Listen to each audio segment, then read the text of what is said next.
तुम्ही पाहत आहात MCN न्यूज मराठी।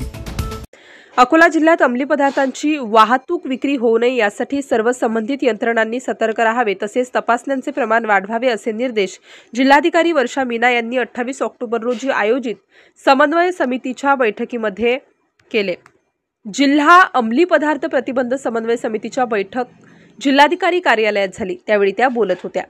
राज्य उत्पादन शुल्क अधीक्षक सीमा झावरे, उपवन संरक्षक नम्रता ताले, सहाय्यक आयुक्त संतोष पोवरात, समाज कल्याण सहाय्यक आयुक्त मारुती वाठ यांच्यासह विविध यंत्रणांचे अधिकारी उपस्थित होते।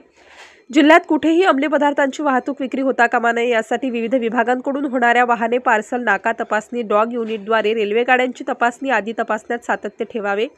कोटपा कायद्याची प्रभावी अंमलबजावणी व्हावी। भावी पिढीला व्यसनांपासून मुक्त ठेवण्यासाठी योग्य माहितीचा प्रसार तसेच संबंधित नियम अधिनियमांची कठोर अंमलबजावणी होणे आवश्यक असल्याचे प्रतिपादन याप्रसंगी जिल्हाधिकारी वर्षा मीना यांनी व्यासपीठावरून बोलताना केले।